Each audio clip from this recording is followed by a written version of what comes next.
Oh my God. Guten Morgen to you all, especially you Germans. I don't know why I decided to just randomly start speaking in German, but it happens more often than you'd expect. Good morning, everybody.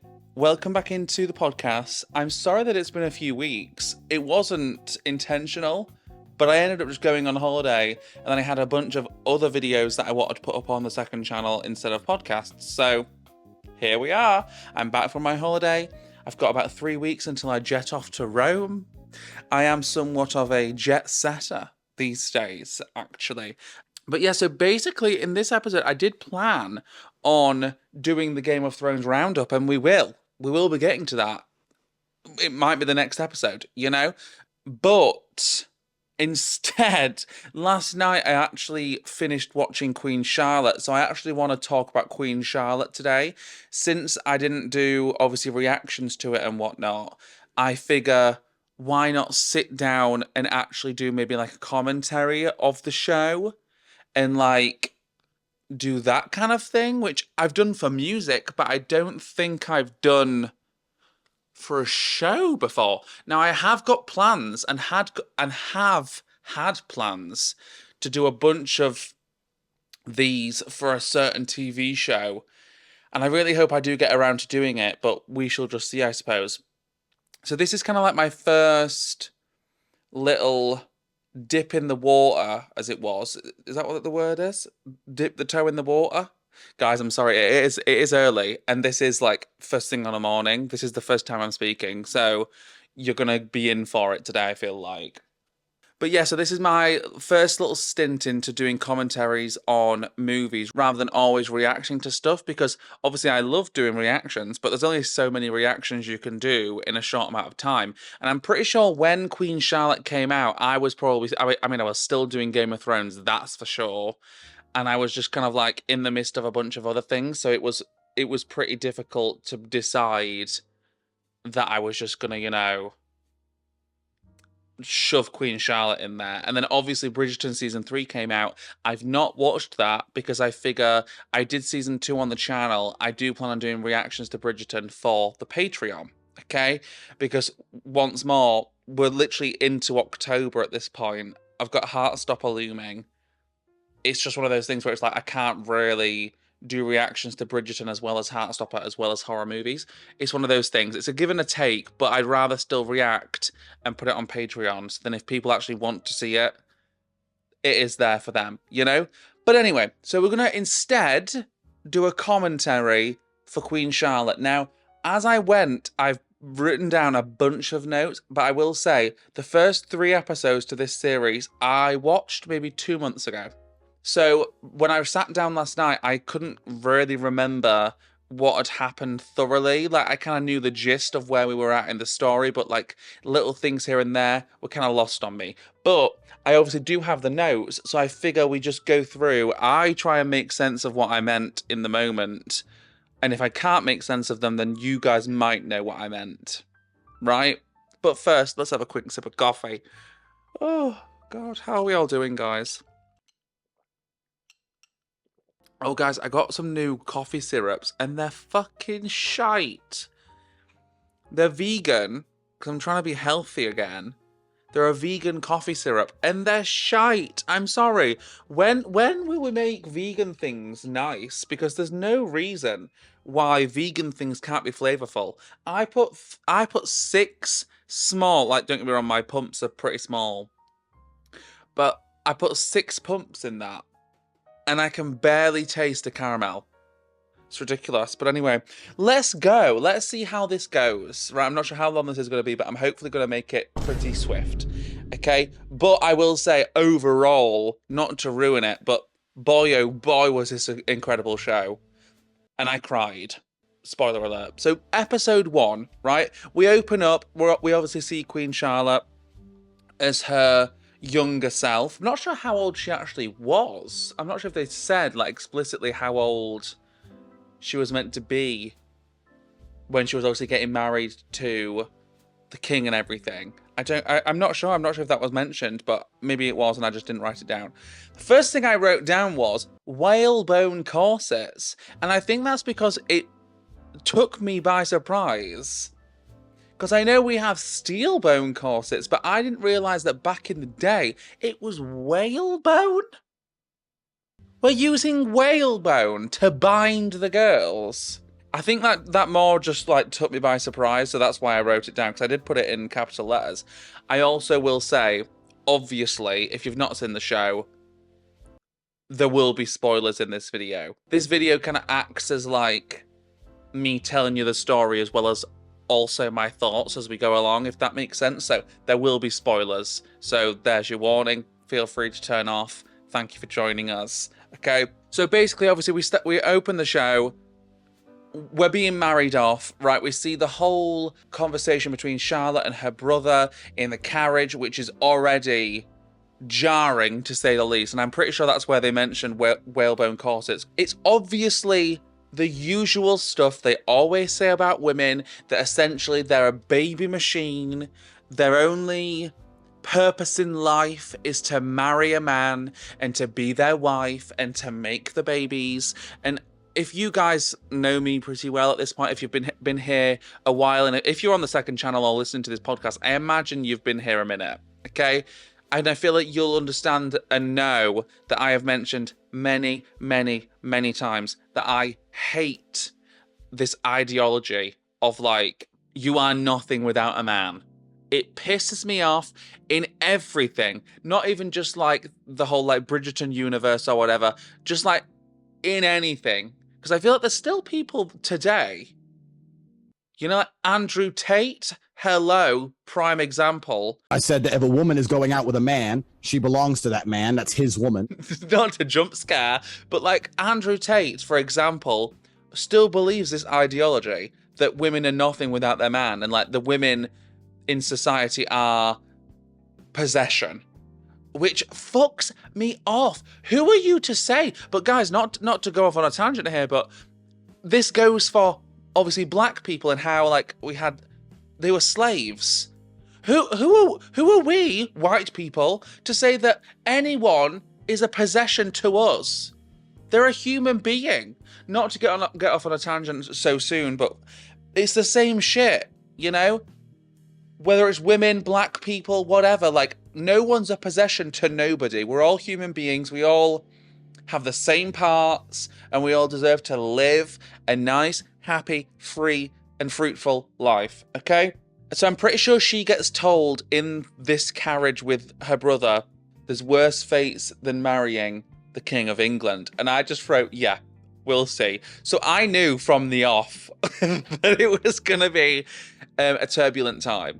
Okay, I did write love her strong diva, because I do feel like from the very beginning she was kind of, you know, she was boisterous. She was kind of giving it to him, like she wasn't complacent from the off, to be honest, which I love. If there's something I love in media, it's a woman that is not afraid to speak her mind when it isn't done so very often. Okay, and boy oh boy, does Charlotte fulfill that for me. And then I'm pretty sure we then go to present day Charlotte. She expressed that she was annoyed that the king wasn't dead yet, which is interesting now knowing everything that happens and like the ending.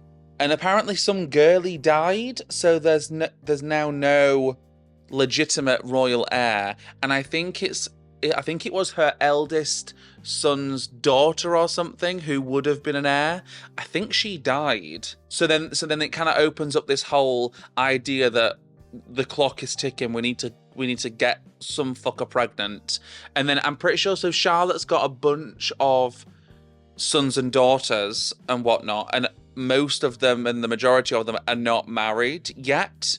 So as much as obviously we have our problems in like the past tense with young Charlotte, we kind of do go back and forth between that and present day Charlotte, and the idea that we need to also still now get in place an heir for her legacy to continue, essentially, right? Which is interesting to go from like seeing how her legacy and her marriage and whatnot, how that started, and then kind of like not how it's ending, but like towards the back end of her being the queen to then passing it down to somebody else. It's quite an interesting dynamic. So yeah, so it opens up this whole idea that we need a legitimate heir.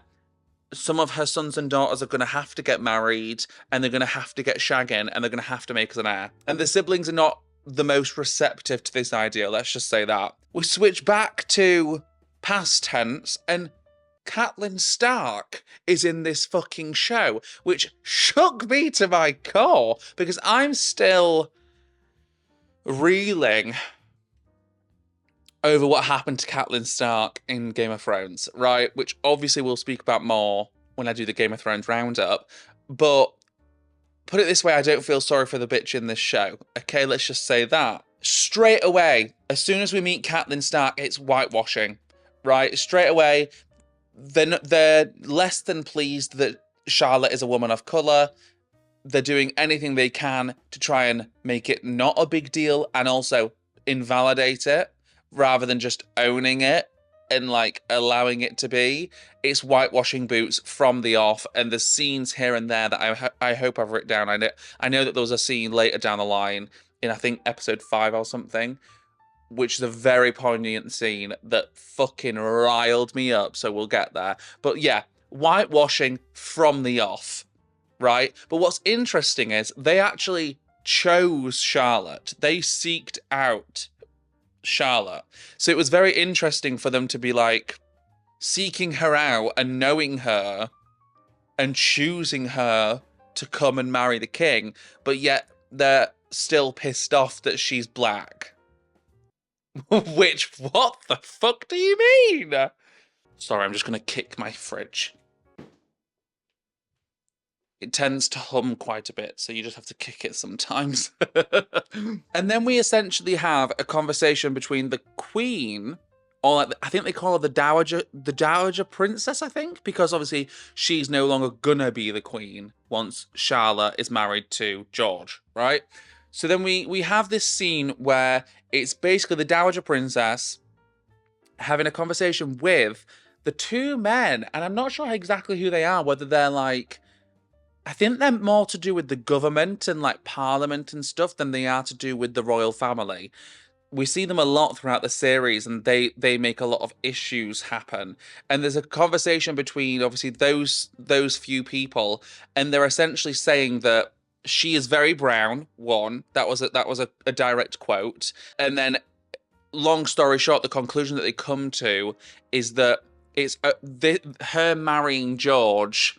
And like the fact that a black girly marrying into the royal family is only going to be a problem if they allow it to be a problem and if they make it a problem. So they're essentially saying between each other that they're not going to let it be a problem. They're going to act as though it's totally normal. And they don't do a great job of it, let me just say that. But to the eyes of the public, they're going to be acting as though they're totally fine with it and this is the normal. Right? Which, you know what? Even if it is an act, at least we've got us foot in the door in the way of like Charlotte and whatnot, you know? Like at least equality is, you know, it's got its foot in the door slightly. This is where it really begins to piss me off. In order for them to combat the narrative that this is going to be a problem, right? And to essentially do the opposite and say, no, look, we're so accepting. They basically invite a bunch of non-white people to the fucking palace.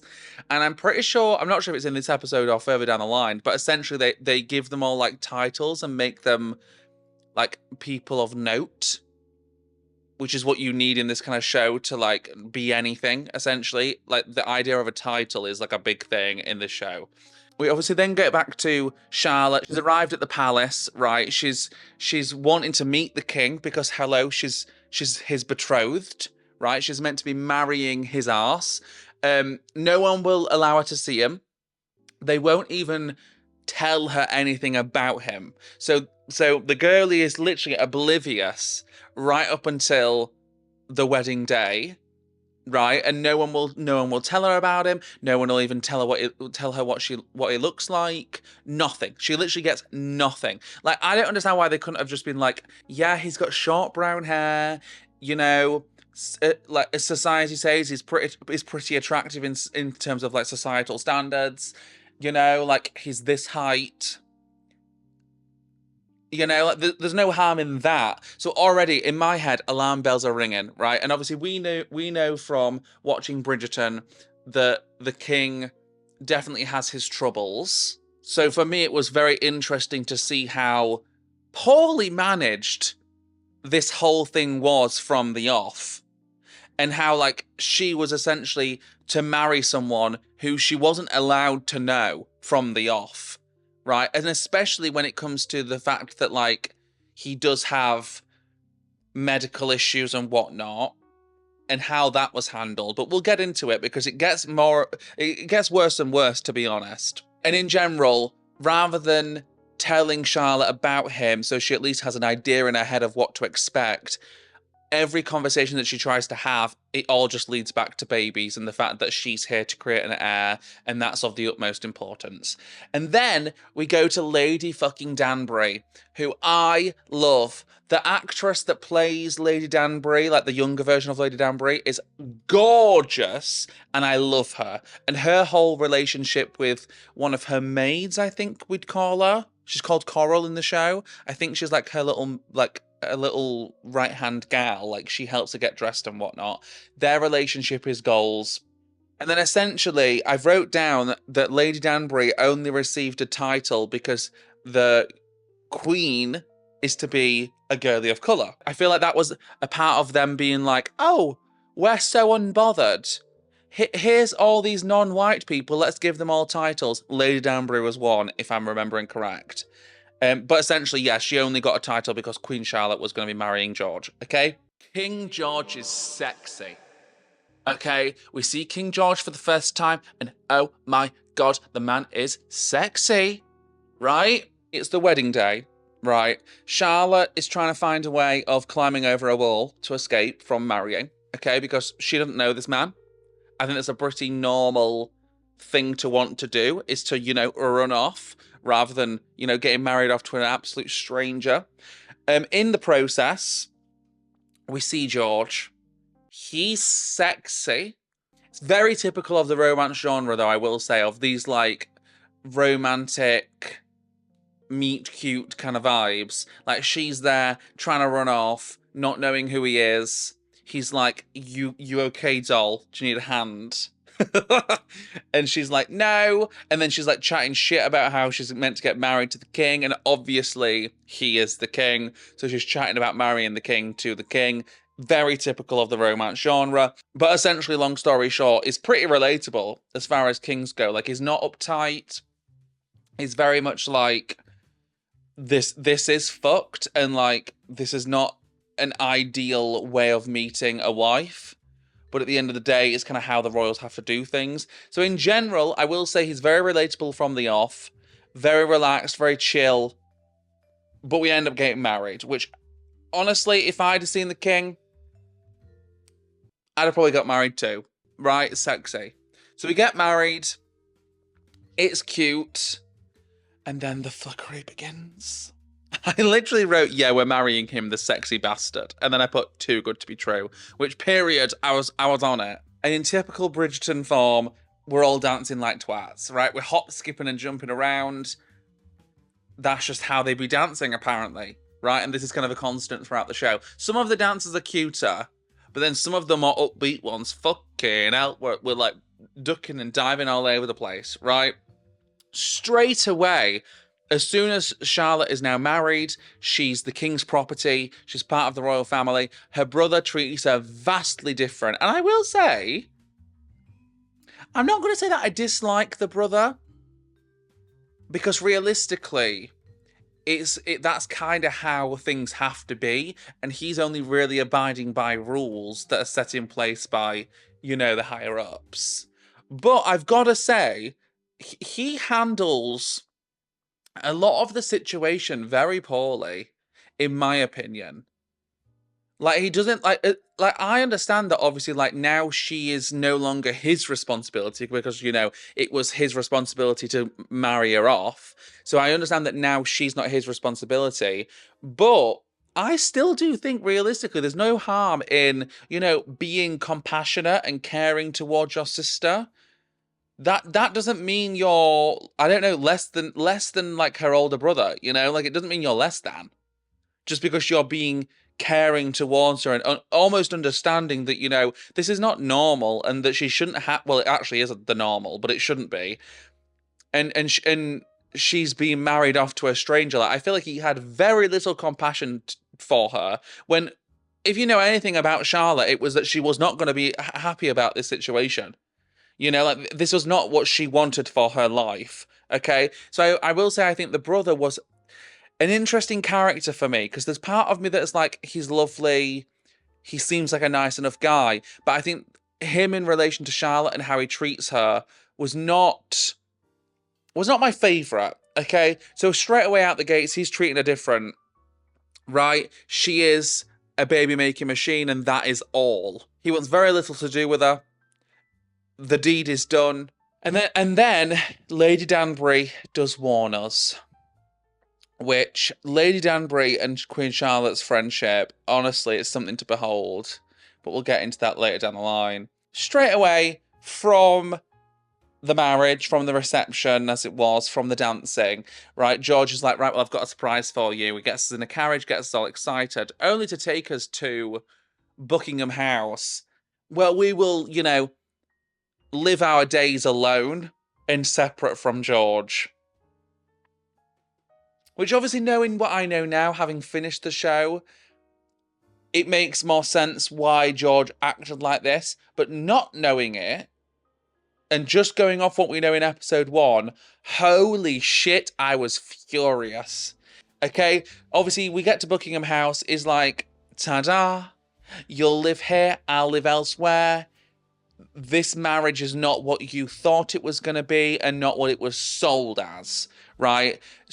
We obviously thought marriage, we live together, we have sex, we have a relationship at the very least, right? No, she's not even allowed that. So not only is she in a new country surrounded by strangers, but now the one person that she's meant to know a little bit more and is actually married is now saying, oh, no, this is not what you thought and not what you were sold. I'm actually going to be elsewhere and you're going to live here on your own. You're going to live a lonely life without me. And, like, your brother's forced you to do this. Everyone's forced you to do this. Everyone's forced her to live in a life of loneliness. Which, what a fucking fucked up situation. Oh, my God. So, basically, yeah. The whole ending pissed me off. I did write, he's giving gay. Like, I thought we were going to go in a way of, like, he doesn't want to live with her and doesn't want to do the typical marriage stuff because he's secretly gay. But I suppose that was a bit silly of me. And then the whole part where he's essentially, like, screaming at her, ordering her because he's her king. Whereas beforehand, when we met him, before we were married and whatnot, he was like, I'm not your king, I'm just George. Just George. Remember that, because that's brought up a lot. He says, I'm not your king. To you, I am just George. But now, we've switched up, okay? He's screaming at her because obviously she's not happy about the situation. This is not what we expected. This is not what we foresaw for our lives. And now he's like, oh, no, you'll listen to me because I'm your fucking king. Which, oh my God, don't get me started. Do not get me started. But yeah, and that's essentially episode 1. I did write Sorrow's Prayers, and then I just put dead. But I can't remember who says that. Sorrow's Prayers. Sorrows, prayers. I'm not sure who says that, but I've wrote it down as like the last thing. And I just wrote dead. So I imagine it was like in a patronising way or something, or it seemed patronising. But yeah, so that's episode 1, right? We've opened the show. There's a lot of fuckery already afoot, and it only gets worse and more crazy, to be honest, and more sad, actually. So episode 2, we're on the honeymoon, okay? The way the honeymoon's meant to work is that we don't actually go anywhere. We just, like, remain, or we're meant to remain, in Buckingham House together and get it on, essentially. Like, it's meant to be, like, confinement, solitude together, getting down to business. And which, to be honest, makes sense because realistically, the honeymoon in this instance is more about them actually, you know, getting to know each other at all, because you don't really get the opportunity to do that before you get married. Like, you arrive and then you're getting married either same day or like the next day. You know, like there's not really time to get to know each other. So in this instance, it's very much like the honeymoon is just their time to get to know each other and make babies, right? And as to be expected, given how the end of the last episode happened, went down, whatever, it's a very lonely ass honeymoon because George is not here with us, right? So not only are we in, once again, a foreign country on a honeymoon in solitude and not allowed to go anywhere really, because that's kind of like forbidden. On your honeymoon, you shouldn't be going anywhere because the expectation is that you're going to be spending time with your new husband. But obviously Charlotte's not getting that, so we're fucking bored, okay? So it's a lonely ass honeymoon. We're getting all dressed up to eat alone. George is never there. What a waste of all these lovely gowns, because guys, the gowns in the show, obviously we've seen the gowns in Bridgerton and whatnot, but fuck me. The gowns that Charlotte was wearing, oh my God, such a waste. And essentially I came to the conclusion, which I've kind of already mentioned, that I feel as though at this point, and it's kind of like put across this way, that he has essentially like schmoozed her into a life of loneliness and solitude and a life without love at the very least, right? Because I feel like if nothing else, I feel like we all deserve at least somebody to love and to love us back, right? And she's not even allowed that. Like her life has been literally chosen for her. And at the very least, you'd expect that, like, at least she might have somebody to love.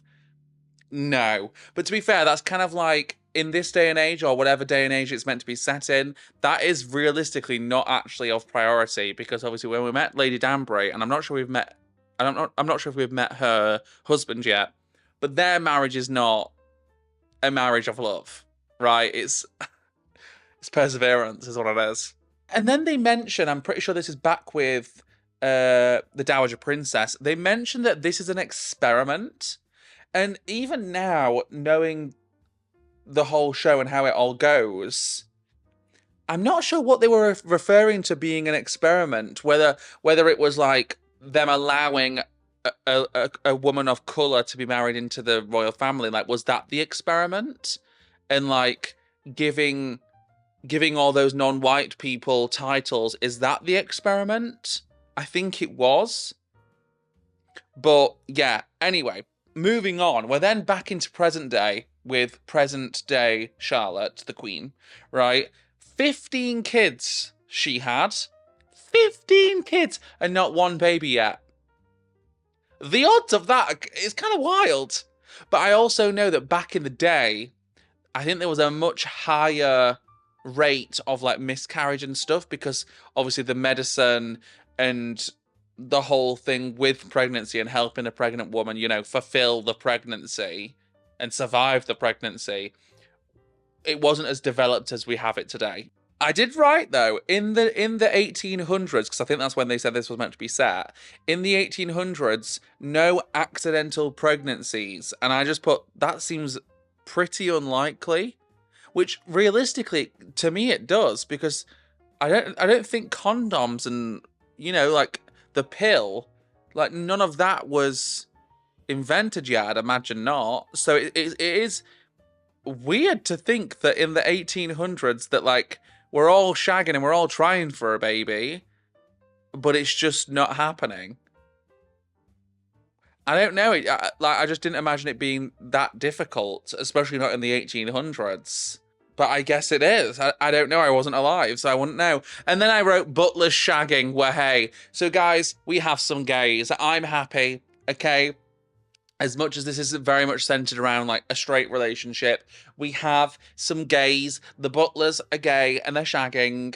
And one of the butlers is to be obviously Charlotte's butler. I'm not sure if they're called butlers. Footman, maybe? One of them's Charlotte's footman, one of them's the king's footman, and they're shagging. They're getting it on. And I will say the blonde one, when he's not in all this weird ass get up, like, do you know, like the fucking weird coiffed hair and shit, when he's not in all that, he's very attractive to me. So just saying, just saying. Then, I'm not going to lie, I do believe this is where I get a bit frustrated with the king, because we essentially then meet the king again, Charlotte does. And I essentially wrote down, this is word for word what I wrote down, the king doesn't understand why she'd be upset. And I put, is this man brain dead? Poor choice of words there, to be honest, on my part. I'm sorry. I think that's when Charlotte is like, you know what, fuck this. Fuck me going to dinner alone constantly. And she goes to him and like, is like, what the fuck are we doing? And he is like, I don't understand why you'd be upset. Like, you've got everything you could want. But what is failing to understand is at the very least, what we want here is a marriage with a man who cares for us and wants to be around us. You know, like, we don't fucking give a shit about this lavish life if we've got no one to spend it with. What? So essentially, he then decides to give her a dog as a gesture that he does care. Which, to be honest, I'm not surprised that Charlotte was pissed off with that. Because obviously, like, later down the line, we will find out why he gave her a dog and kind of like what his thought process was and all that kind of thing. But at this given moment, it's a bit stupid. It seems as though he is lying to her and he gave her the dog and it kind of gave patronizing energy and she's supposed to be happy now that she has a companion, even though it's not a husband. And he's still like, well, I just don't understand why you could possibly be upset, right? So taking out of the equation what we know to come true in later episodes, at this very moment, I'm pissed off with the king. Fuck the king, okay? After, you know, us being pissed off about the dog and being like, fuck off. Didn't you say it was something like a rat? Like a deformed bunny. Overgrown hairy rat or something? She called it a rat, I think. Basically, she wasn't happy about the dog, which, valid. I won't be happy about the dog either. I want a husband. I want dicked down, to be honest. I want dicked down by you, George, right? So essentially, that happens. We then decide we're going to meet up with Lady Danbury, because obviously she did speak to us before. She did warn us. So the Queen's like, you know what? We'll meet up with Lady Danbury. We'll have some girl talk. We'll chat some shit. We'll spill the tea. And boy, oh boy, does she. Okay? We do chat. And she's essentially talking about how, like, they're obviously having consummation issues. And around this same time, I'm pretty sure, we go back and forth with, like, the Dowager Princess and how, like, she's putting pressure on Charlotte and the situation and the people around them to make sure that they're consummating the marriage and we're getting the heir going and, like, we're pushing for an heir, which is interesting, obviously, the duality between, obviously, the Dowager Princess in the past tense, putting pressure on their situation to have a baby and to consummate. And then obviously, like, we go back and forth to present day Charlotte and she's having to do that with her kids and how she's kind of like doing the same as the Dowager Princess did back then, right? A very interesting turn of events and how it's panned out there. Don't you think? I think so. So there's a lot of pressure on the situation in general to consummate and get some babies going, right? And it kind of boils down to, which I completely agree with, that what's fucked is it's being made to be Charlotte's problem because she's the baby machine. So they just think because she's not pregnant yet, it's her problem and it's her body's problem. Right, but what people are failing to recognize is that how could she possibly consummate and have babies if the king doesn't dick her down? But it's still made to be Charlotte's problem, which is what's fucked, is that she's the one there being like, look, I'm here, I've chosen to marry you, I'm sticking around, and you're stopping this, right? You are making her life miserable. And he also isn't really providing her with reasons as to why, which is also part of the problem. There's a lot of secrets, and there's been secrets from the beginning, right? So that's what it kind of boils down to, and that's kind of what we speak to Lady Danbury about. And then, guys, now this was gaggy to me because obviously in the obviously like season 1 and 2 of Bridgerton that we'd had before Queen Charlotte, we obviously saw that a lot of what is focused on in the show is like the season where the ladies basically have to impress the queen and essentially like, what's the word, like advertise themselves as being ready to marry and like doing all that rigmarole, which is what we've seen a lot, which we find out that the reason for that is because Queen Charlotte's children wouldn't marry anyone just like purely on substance and because they wanted to, like they wouldn't marry. So she had to force them into marrying. So then obviously she can get her legitimate heir. And that's why the season of like the whole shit becomes a thing, which is crazy. But I mean, makes sense. If you're not gonna marry, I'm gonna have to force you because at the end of the day, this line needs to continue. She's worked too fucking hard. She's been put through too much shit for you to just decide that you just don't want to marry. Don't get me wrong. I'm the first to say, fuck these rules, we're not marrying, right? But in this instance, I can see why it's important that we need to marry and consummate. Especially knowing Queen Charlotte's story now and kind of like how she came to be and whatnot. This is the start to like a very interesting dynamic that we will delve into more towards the end because it's a weird one. Basically, we then see Lady Danbury, who I love, essentially face off with the Dowager Princess. And like they have their first kind of like discussion, one of many to be honest, which essentially the Dowager Princess is wanting to use Lady Danbury as a mole in order to get information about the inner workings of Queen Charlotte and George's relationship and like why there's like been no heir, been no consummation. Like she's basically wanting to confide in Lady Danbury because she knows that she met up with the Queen the other day. I'm pretty sure Lady Danbury brings up the whole thing about like how the titles of all these non-white people are very shiny and new, but how interesting that Charlotte had no idea that any of that had happened. Like Charlotte was really kept in the dark about a lot of things. Like Charlotte arrived because I feel like didn't they get the titles before Charlotte arrived or something, or it was very very close in time, because how interesting that Charlotte arrives and like she sees all these like people of color that like have titles and they seem somewhat equal to a lot of the other white people and a lot of the royal family and everything. They're all kind of in the same environment. So to Charlotte, she's like, oh, so there's no issues with me being here. You know, like Charlotte's not made aware that like this is unheard of and this is new and this is different and this can change things. To her, she's just like, oh, so I'm getting married and this is it. You know, and it's because it was made to seem like these people of color always had these titles, not that they'd been given a title to make it appear better to Charlotte and to make it appear to the public and everybody else that this is the new normal. Very fucked. The timing is very fucked.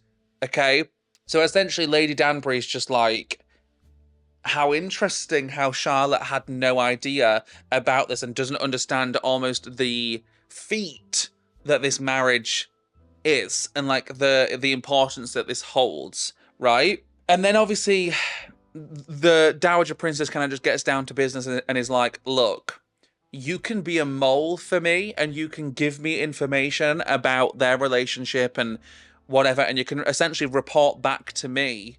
And then Lady Danbury's like, well, if I'm going to do that, we're going to have to negotiate terms about her life. And realistically, she's wanting to spin it in a way that allows Lady Danbury to be more of an equal, past just the title, you know? Because realistically, I feel like Lady Danbury knows that given the opportunity, and if this experiment doesn't work, the title can just be stripped, you know? Because they're only giving her a title as part of this experiment, right? We go back to Charlotte, and George is at dinner. The Queen is like, so no explanation. You're here for dinner. You're here for a meal with me. Okay? You've left me alone in solitude and misery for ages. But yet you're here for dinner, and I'm supposed to be happy about that. Got it. Then obviously Charlotte's storming off, and he orders her to stop. She stops. Of course, he raises his voice. You know, it'd get anybody to stop in their tracks, to be honest. He doesn't know how to boom. And then I'm not sure where the conversation leads, because then I've wrote, couldn't we look at Venus together? And I think he was kind of saying that, like, his excuse was just that he was almost just selfish, is what he kind of told her, and was that, like, he was looking at the stars and the planets and shit, and I think his whole thing is, like, he was looking at Venus, and, like, I don't know, like, he was doing work in his observatory, and, like, there was no real reason why, this is what he told Charlotte, right? There was no real reason why he'd been so absent. It kind of just boiled down, in my opinion, to him being selfish and, like, focusing on, you know, just, like, looking at Venus. And I think that's maybe why I put, couldn't we look at Venus together? And I just put, so looking at Venus is a good enough excuse, right? That was essentially what I think he told her. Obviously, we know now that that's not the full truth, but interesting. So once again, at this point in time, I'm not happy with the king, right? He does apologize to her, and we do get it on, right? And I wrote down, if he has only apologized in order to conceive an heir, I am going to be furious, right? Imagine that. Imagine just being like, you know what, look, I'm sorry, shag me, and then going back to just being what it was like before. Oh, I'd feel so used and abused, right? So I was like, you know what? I'm going to be severely mad if that is the case, right? Instead, he does decide that he's going to come back to Buckingham House. We're going to try and make this work, right? We're going to have a marriage. And in my brain, I'm still thinking, well, this is definitely still too good to be true. But all right, we shag. All right. And I will say, like, everyone, like, in the palace, and, like, whether that's, like, the maids and, like, the footmen or whatever, like, them all, like, knowing what's happening, it's a bit weird to me. Like, they're all, like, I'm pretty sure when this scene's going down, like, we do keep cutting back and forth to, like, people around the palace and stuff that are all aware what's going on. And, I mean, I'm all for normalizing sex and whatnot, but I don't need you all to be in on it. It's a bit fucking weird. I did write arse in capital letters because I'm pretty sure we got a cracking visual of the king's arse. I then also wrote very steamy, sexy time, oh my god graphic. And I will say, it's one of the many sex scenes that we have in this show. And by the end, guys, I probably will mention this later down the line, but by the end, guys, I feel like sex scenes are becoming a bit too normalized. And I don't know if it's just like some of the other sex scenes don't really have the same passion and closeness as a lot of other Bridgerton things do. The first one does. That's why I think I wrote, like, it's steamy and graphic. Like, the first one, which I guess is the most important one, that one definitely had, you know, the usual Bridgerton treatment. But by the end, it was just kind of like, we were just humping. And it was like, yeah, we'd breathe in and out, but it was almost just becoming too normal for me. And then long story short, back with Lady Danbury, she gets her estate. Which, in my mind, then means, is she now going to become a mole for the Queen? Because now she's got on her estate? I'm hoping not, because I'm kind of like holding out hope that Lady Danbury and the Queen are going to have a nice friendship, okay? And then, guys, here's where the plot fucking thickens. And this is one of those scenes where I do feel like, once we know the other side of the story from, like, George's perspective, it changes things vastly. But at this current present moment, it's essentially revealed that George has been being elusive and, like, distant because his mother said that he had to, and they only consummated the marriage because his mother said they had to, and that she was putting pressure on him to consummate. So that was why we consummated. And I just put, fuck, knew it.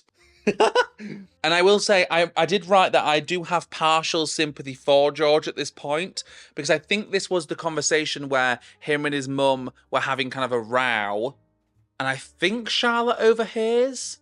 I can't quite remember. I think she does though, but I'm pretty sure he expresses to his mum that essentially not only is Charlotte being forced into this, he's also being forced into this, and it would be very unfair for me to not also have sympathy for him when I've got the utmost sympathy for Charlotte in this situation, because realistically, he's been born into this, which I'm not saying that's almost worse, but it kind of almost is worse. Like, he knew from being a child that this is what would be expected. And then essentially, by the end of this conversation / row with his mother, we do see him get a bit unstable and have, I wrote, had a breakdown. He somewhat has, not a breakdown, but we start to see cracks. And once again, it's kept from Charlotte. She's lied to. She's not told about it. Shock. And that's kind of how episode 2 ends. Episode 3 opens up, right? And we actually see Violet Bridgerton as a child, which is so much fun. And we see more and more of Violet, to be fair, from this moment on. So we see more. We see Violet Bridgerton, and she essentially is calling her mum out for being a raging racist. Which, how interesting is that your child knows better than you, and your child is calling you out for being a piece of shit? I feel like that's when you know you failed as a parent, when your child is like, whoa, whoa, whoa, these people are just like us. Why are you being a fucking idiot? You know? So already big tick for Violet Bridgerton. And essentially, Violet Bridgerton then goes on to say to her mum, to her face, and essentially says that the only thing that's making these people not them in the eyes of her mother is their skin colour, which is fucked, right? And Violet actually goes as far as to say to her mum that a lot of them are actually better than the Bridgertons, which I think is very pussy to say to your mother. Like, mum, get a fucking grip. You're not all that. These people have every right to be here just as much as you do. And in actual fact, some of them are better than us. Which is fine. And that's fine. And they deserve to be better than us. Okay? Stop being a racist twat. And then we kind of get into the whole public perception of happiness. And that whole kind of begins, right? We're all acting here. Lady Danbury is actually lying to the Dowager Princess, which is absolutely sickening, and I'm glad. So basically, Lady Danbury still gets her estate, but the Dowager Princess is still not getting the information, which I love. Okay? Shagging at this point is essentially a necessity, and I'm pretty sure this is where we start to see them do the whole, like... Do they do it on odd days? I think they shag on odd days. I believe. Like the 1st, the 3rd, the 5th, and the 7th. Like, they shag on the odd days in order to get a baby. So I did write down that obviously shagging is necessity at this point, and it's kind of like, I think we get kind of like a montage of just them getting down to business, and like it almost turning into business. It's like a business transaction, this relationship is. I do say though, and I write these in capital letters, angry sex. Good sex. So as much as like we're shagging out of necessity and it's in order to obviously create an heir, and we're doing it on only certain days, and like we outside of that we don't really have a relationship of like a normal standard, the sex is still banging. Now this is the part, guys, that I don't understand what I'm talking about here, so you guys might have to just like infer this. And I just put lying to themselves too. Perfect. Oh, it's very complex. Leave, don't leave, all that bullshit. Shagging in front of everyone. I'll never understand making a mess when shagging. Which, that is very true. I stand by that last part. Like, people... For me, when I'm in the midst of, like, you know, shagging... Like, my first instinct isn't, oh, let me make a mess and let me shag on top of the mess. That's never been the case. And we see this a lot in romance things. Like, they'll just throw things around and then just shag on tables and such. Weird. But I think essentially what I was trying to say with that part is I think they're lying to themselves, acting as though this is normal and fine and this is how it's supposed to be and how it's going to be, and they're not bothered about it. I think that was the whole thing, is that's how they were lying to themselves, when realistically we know Charlotte wants more, and I think at this point we can infer that the king also wants more, but they're both just lying to themselves and each other, acting as though this is totally fine. We're back to Violet and Lady Danbury, and I'm pretty sure Violet's talking about her husband dying or something. So I just clarified, and basically it's Violet's late husband's birthday, and she's kind of talking about how she misses him, and on his birthday she'd make him these hats that her father used to make her when she was a child.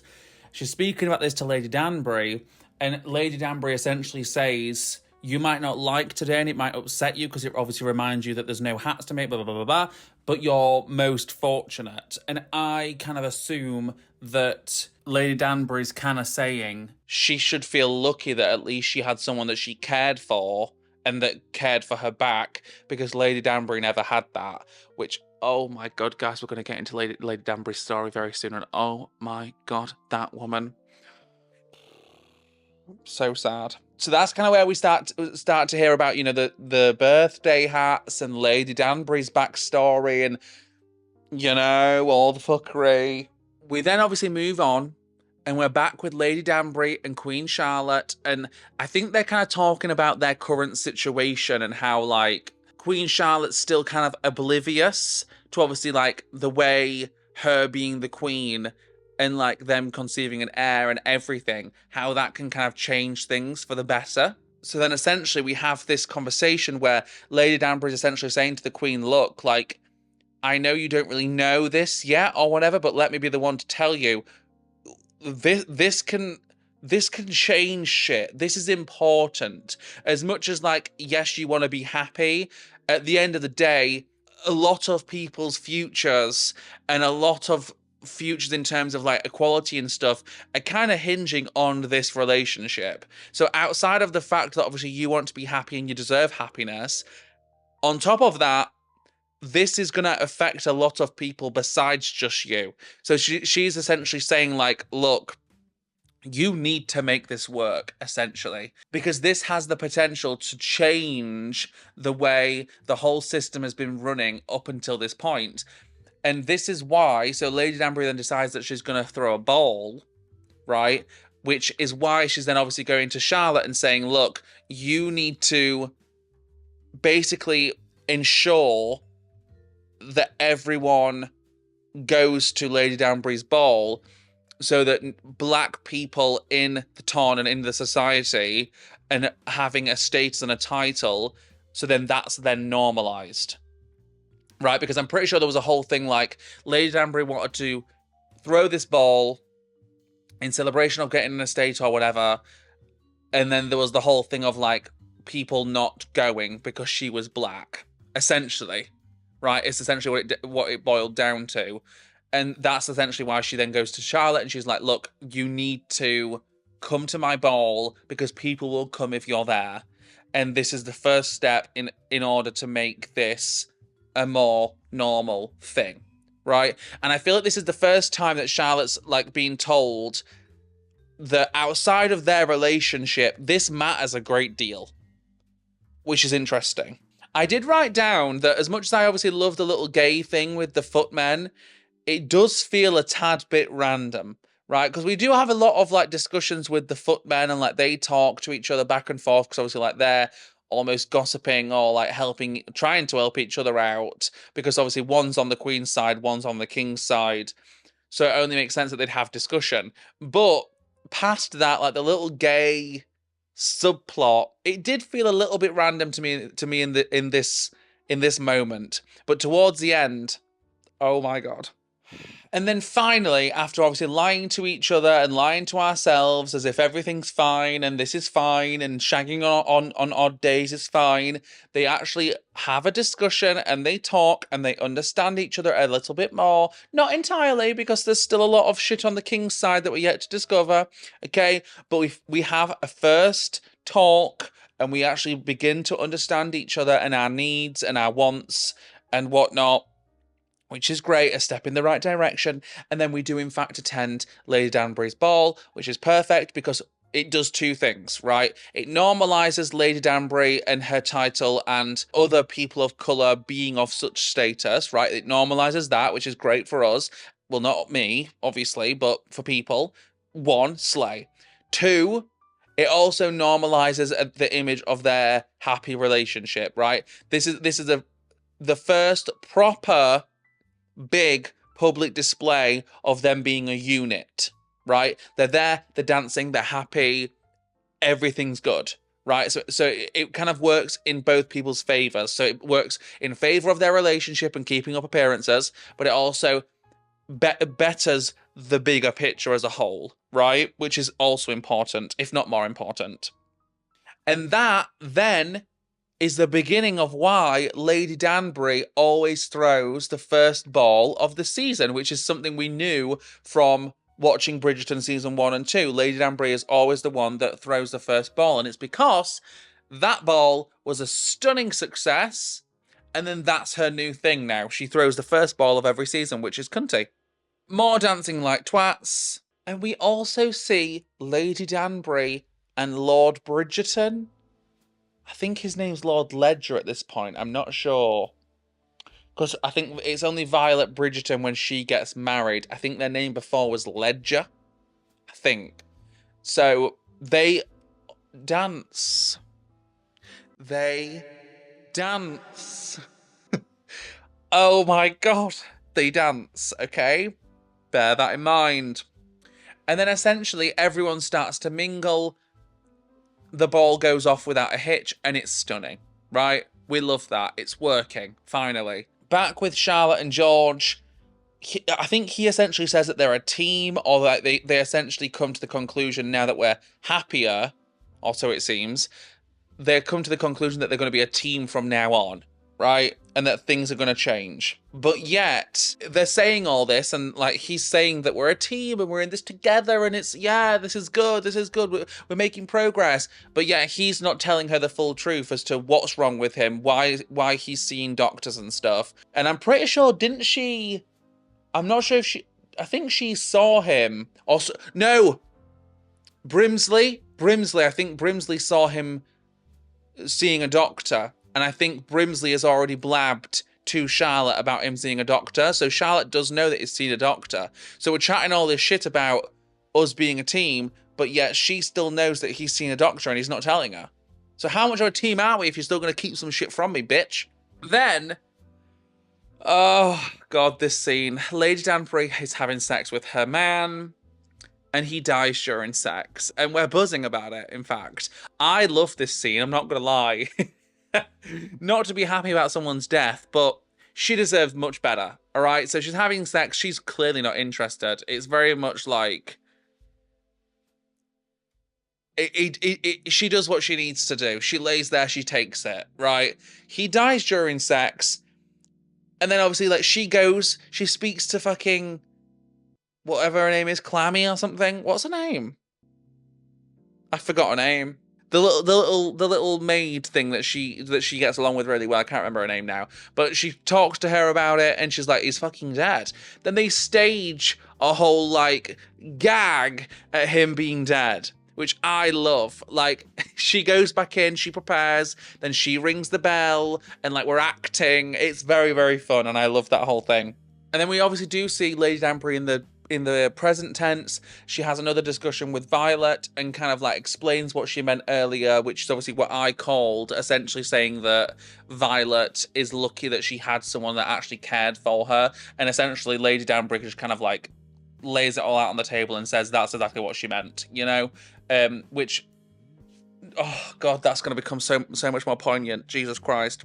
then essentially Brimsley and the Queen are kind of having a discussion about like needing an heir and how none of her kids have married and had kids and stuff. And essentially Brimsley spills some tea and says, look, the girlies didn't want to marry because they were reluctant to leave you alone waiting for the king to pass, because that would be it. You know, like they were reluctant to leave her lonely, which ironically, she was lonely a lot when she first got there, so that's interesting to hear. After Lady Danbury's ball, Charlotte and George, obviously, they go back. They are in love. They've said that they're going to be a team.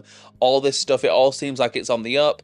And then comes a devastating scene where essentially we wake up in the middle of the night to find that George has had a psychotic break and has started to lose his marbles. He's outside butt naked, talking to the sky. And what I find beautiful is this is the first time we see Charlotte being the one that is actually able to bring him back out of it, and how that should have been emulated moving forward, because there were people there, like his footman and stuff, there were people there that saw this occur, and how she was able to, you know, bring him back and say, look, like almost embrace his mental state in that moment and say, look, I am your Venus, I am here. You're looking up there for Venus and like you're chatting shit to the sky half naked, but I'm here, I'm your Venus. And that was such a smart way of her, like not trying to like just snap him out of it, but of her being like embracing it and being like, look, we're going to make this work. This is one way I know that I can draw his attention away from hyperfixation on whatever else it is talking about here, and bring it back to me and back to the real world, which I think that is beautiful. The way she handled that situation, first of many, but impeccable work, really impeccable. And yeah, that's kind of how episode 3 ends. Now, that was me stumbling my way through the first 3 episodes because like I said, I watched them 2 months ago. Now, the rest of the season is much more fresh in my mind, so this should go a bit more smoother. How long have we been going? Is this going to be long? Oh my god, I've been going for 1 hour and 17 minutes already. Fucking hell. Okay. So, episode 4, right? As we've just seen, George has kind of lost his marbles a little bit, a little bit of a psychotic break. The episode opens up. I assume we've gone a few months or a few weeks or whatever, and there's been a bunch of doctors all trying to help him, all trying to like, you know, medicate and all these other things, and using different forms of curing him, none of which are working. We then see this stupid fucking doctor for the first time. Oh my god. And he essentially says, look, I can cure him. I'm going to talk to him. Which, in an ideal sense, I didn't hate the idea of, like, communication and actually talking to him as a human and, like, trying to get to the root of the problem, like, almost like therapy. It was kind of like, it was pitched to me in my brain as therapy. Doesn't end up being so, but I was like, you know what, all right, then we're getting down to this emotionally through talk therapy. Cute, right? It seems to work a little bit. The way they do it, though, is like, he essentially just says, like, you are the king, you have the will and the power to control everybody. You are also able to control yourself. Interesting way of doing it, but it does work. Okay, it does bring him back into the room a little bit, and then they kind of assume that he's somewhat cured just because he was able to calm him once, right?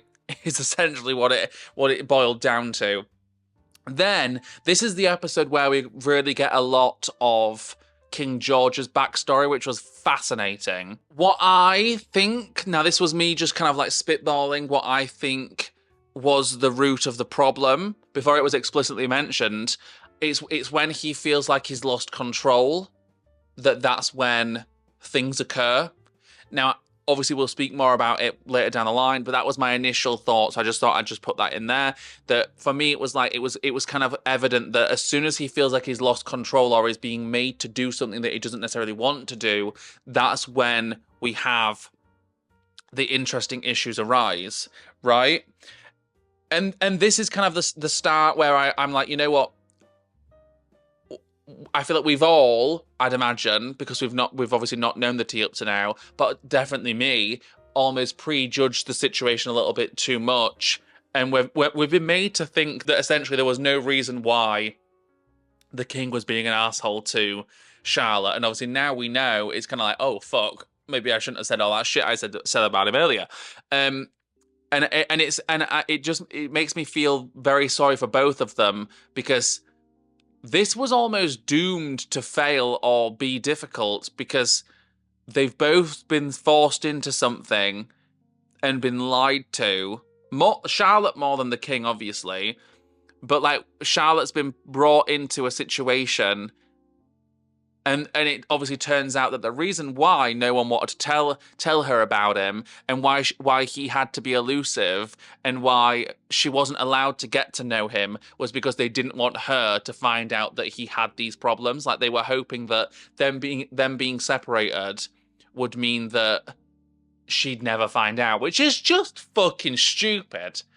Right? I understand how maybe this could have worked for a girlie that's maybe a little bit more complacent, but Queen Charlotte's not that, is she? And it's also very fucked that all these people, many people in fact, knew that the king was not well enough and was not good, but made him marry her anyway, because obviously they had no other heir to the throne.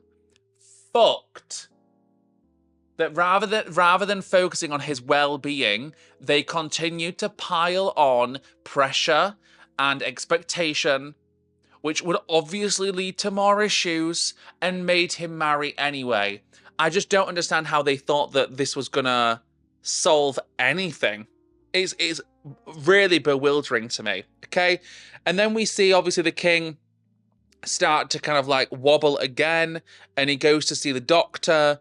The doctor fucking slaps him. The doctor slaps the man. Which, what? He slapped the fucking king, and the king's like, no. Like, stops the guards. He's like, no, he's right. And this is a start where I'm like, okay. We're going about this in interesting methods here. It's not going to be healthy. And we essentially learn from the king that he actually really likes Charlotte and thinks very highly of Charlotte, which obviously we've not known up until now because we've not been allowed to know. So he tells us that he actually really likes Charlotte and actually loves her a lot and wants to be with her. But he says her brilliance shows how much of a troll I am, which, past obviously like the mental issues and stuff, because I imagine that's kind of like where his brain was, like he was kind of like saying that in relation to his mental state and how he feels like he's deformed and whatever mentally. I get it.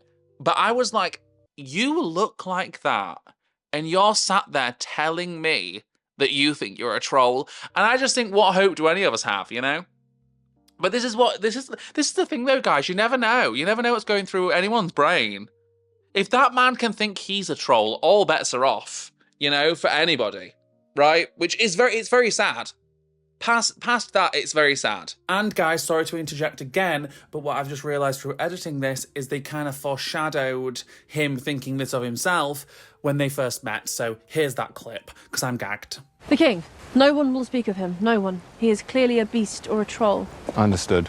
We continue to learn about how this doctor, if you could even fucking call him that, this doctor, his method of trying to help is essentially torturing him into obedience, which is a weird way of going about it, because I didn't think his problem was with obedience or power. Like, that wasn't really the problem. It was more the expectation and the pressure that he's put under being the king. So I didn't really understand how him being made obedient, how that would cure anything, which, spoiler alert, it fucking doesn't. And I just put this doctor as a nutcase, and boy oh boy was I correct.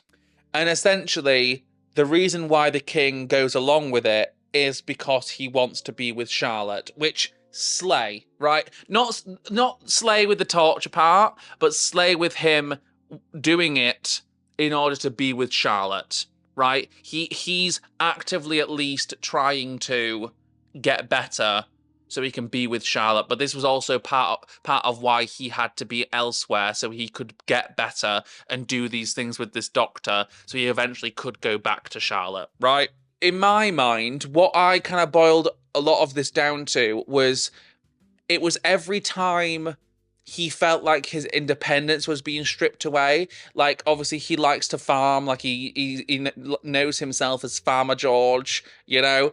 And it was like every time there was an instance where he felt like his independence was slipping away and he was being made to fulfill the duty as the king, that was obviously when shit went down the pan. And obviously, like, when he had that conversation with his mum before, and she was like, look, you need to consummate, da-da-da-da. And he's like, well, I've done all these things for you and it's still not enough. Obviously, that was the first time we saw him really crack, because in reality, that's what it is. Nothing's ever enough. You're never going to be king enough. You're never going to be correct in the Queen's eyes and whatever. Like, you live your life to serve England, which is fucked. It's always been fucked to me, and I'll always think it's fucked. And I kind of just came to the conclusion, and I think this just goes for the whole show, to be honest. It's abundantly clear that forcing someone into a life that they don't want to live for the sake of a country or anything, to be honest, is never going to be conducive to a happy and healthy life. Never. It's never going to work. We've seen it many a times with these kind of shows that obviously depict royalty and everything, like Red, White and Royal Blue, great example, right? We were miserable trying to be someone that we're not. Sorry, guys, just reading this back, like, I don't know what I was on. But he decides to embrace his imperfections after the doctor tries to slice his throat. So, essentially, as we spoke about earlier, he decided to give Queen Charlotte the dog, right? The dog, in fact, was a dog that the doctor kind of said, look, this dog is kind of like descendant from wolves, right? And look how we've come from wolves to this tiny little dog and how they've domesticated this animal. And the doctor essentially says, this is what I'm going to do to you. I'm going to make you into this little dog, right? Is going to make him that much more obedient, right? Then George, obviously then being told that he needs to give the Queen a gesture in order to, like, show her that she's at least not alone in this and to give her a little ounce of hope. And obviously just to say to her that, because from George's perspective, he is like, I am working on it. I'm wanting to be with her. Like, I'm working on this.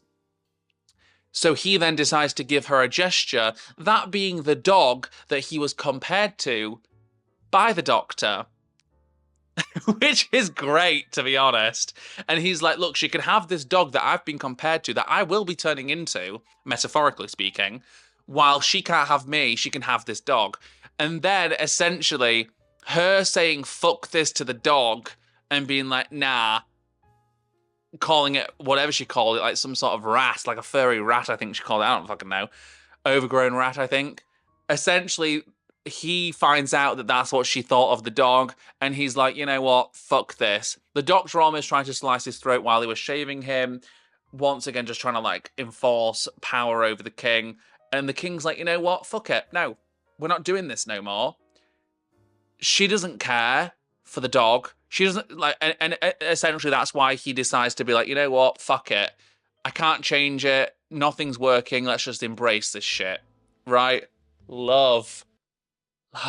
But then, guys, it's short-lived. It is short-lived, right? He then learns that Charlotte is pregnant. Once again, something else that's, like, changing. It's real. It's reality. You are the king. You're gonna have an heir. That whole thing sends him over the edge once more. And I wrote something indefinite to change his life and take away his freedom. Like, now he isn't just Farmer George. Now he's Father George, you know? So yeah, obviously that sent him spiraling again. And then we have this conversation between Charlotte and the Dowager Princess, which is fascinating. I will say the dynamic between the Dowager Princess and many people in this show is craziness. And essentially this conversation boils down to, because Charlotte's obviously saying, like, this is fucked. Like, my husband is unwell. No one told me he was unwell. This is fucked that you do this to me and to a person and allow me to marry him completely unbeknownst to me that there's all these fucking issues, essentially, right, is what Charlotte's point of view is. The Dowager Princess then tries to make Charlotte feel sorry for them and her specifically because of all the pressure that they've had to be put under and, you know, all the weight on their shoulders and all this fucking bullshit. All the while I'm thinking, wait a fucking minute. Babes, I understand you've been born into this, obviously, like, before you, there was obviously your mum and dad, and I get it, you've probably had a difficult upbringing too. But the thing is, at every turn, we have the right to change things slightly, you know? And every queen or king has the ability to not put so much pressure on their kids. Right? Is what I think, anyway. Like, yes, obviously there's certain things that have to happen, but you have the ability to change how it's put across and to not make it such a high pressure cooker situation, right? So the fucking Dowager Princess being like, woe is me, I'm just like, nah, fuck this. The amount of pressure you've put on George... And if it is the case where she had a really difficult upbringing and whatnot, and like she was put under the same stuff, it's so fucked how these issues are mirrored constantly. Because realistically, going into the present tense, Charlotte doesn't necessarily learn from this thing. Like she's putting immense pressure on her kids to obviously get an heir. So it is just it's a cycle. It happens constantly. And I just think it's crazy that, like, the Dowager Princess can't see that Charlotte is valid in the fact that she's been sold a fantasy. Essentially, she's been sold a fantasy and she's been married to a lie. Okay? And essentially, the king hears this whole conversation / argument and goes straight back to the doctor. Because he's like, you know what? One thing that could solve this is if I do get better. And apparently this doctor can do it. So we're off back to him. Oh, terrible mistake. Okay, moving on, episode 5, people. Oh, how are we doing? This has been long, hasn't it? I didn't realise it was going to be this long, but I suppose we are going through a whole season of stuff, and it's a deep season, so here we are. Episode 5. Lady Danbury's awake at 4 a.m, right?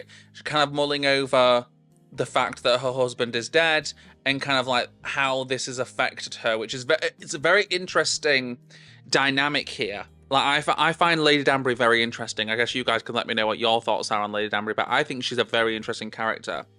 And essentially she's talking to Coral, that's her name, Coral. She's talking to Coral about how essentially she was promised to this man at 3 years old. Which is so disgusting, right? So she was then brought up to be this man's wife. So now, not that she's obviously happy, partially, that he's dead, because now she's somewhat free, or she's able to be somewhat free, kind of. We'll get to why she can't be, but yeah. So essentially, she's like, I don't know who I am if I'm not this man's wife, which is so fascinating. And she says, this was a quote that I found very, very, very impactful. She said, I was raised for him and now I'm new.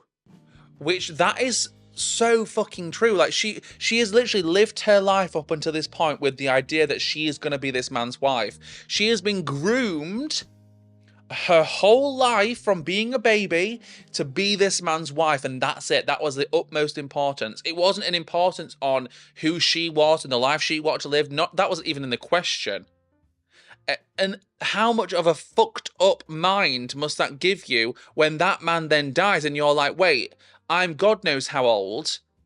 I've lived my life for somebody else up until this point. What do I do now? Who am I without him?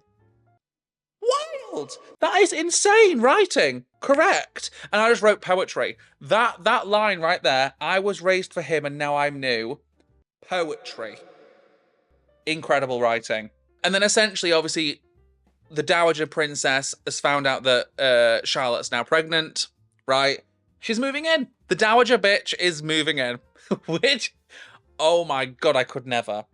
And meanwhile, they're still fucking up the king, they're still torturing the king. And here's where we start to see the implications of Lady Danbury's husband dying. Because I didn't really think of this, but this makes total sense, that essentially, as she mentioned, like, who is she without him? That's kind of like emulated within the community and within society, because realistically, without him, she doesn't really have her title. The title, the estate, everything. It kind of goes kaputzi, right? So the conversation is opened where she needs to find a way to hold down her title, right? And the only way she is able to do that is the fact that obviously she has a child that's 4 years old currently, and she has to make him the man of the house. And she has to make people see that he is now Lord Danbury. Whereas, obviously, given the fact that, you know, people of colour are seen as less than in this society, and especially from the Dowager Princess's perspective, she, like, Lady Danbury essentially goes to the Dowager Princess like, here's my son, he is the new Lord Danbury, and she is made to be like, because initially she's like, oh, like, your son is so beautiful, like, whatever, da, da, da. Then these men that are part of the government or whatever, they're like, actually, no, that's not going to be the case. And then the Dowager Princess is just like, what a lovely son you've got there. What a lovely guy. And it's this that then starts a whole nother range of battles between the Dowager Princess and Lady Danbury, and them chatting back and forth about how the Dowager Princess wants information and Lady Danbury wants to keep her fucking title, and how this back and forth is just constant, and none of us are really getting anywhere, because without one or the other budging, we're not going to get anywhere, right? So this whole thing is very interesting, and I just didn't even see this coming. A whole new kettle of fish, a whole new bucket of issues has now arisen for Lady Danbury that we're going to have to try and sort out, and her next goal is trying to lock down a way of her keeping her title and remaining an equal, whilst also trying to be somewhat free, which a free woman in this society is basically unheard of, and there's not really a way for that to be a thing, right, is what we learn. But I did put, at least she's not shagging an oldie currently, so that's something. Then, this next scene turned my fucking stomach, and it pissed me off to the next degree, right? So this is the scene where Charlotte sat there having her painting done, because obviously now she's pregnant, they can make it official, right? They're going to have an heir. George isn't there, so she's sat there alone with the Dowager Princess and obviously the painter. And she obviously says that they're painting her too light and that she wants to be darker. Like, they're essentially, once again, whitewashing her in history, because as soon as she's dead, that painting's going to live on. You know, that painting is immortalizing Charlotte, right? So she's like, obviously there's a lot of conflict happening, and she's like, you're painting me lighter, can you make my skin darker, please? The Dowager Princess walks over to the fucking painting, is like, oh, let me have a look. No. Paint her skin lighter, pale. His Majesty wants her to glow. What? I actually have no words. I'm just gobsmacked by that scene. That scene pissed me off. Right? And I just put, ew, racist fucking Then, guys, oh my god, this is the start to one of my favourite parts of the show, which is not expected for me at all.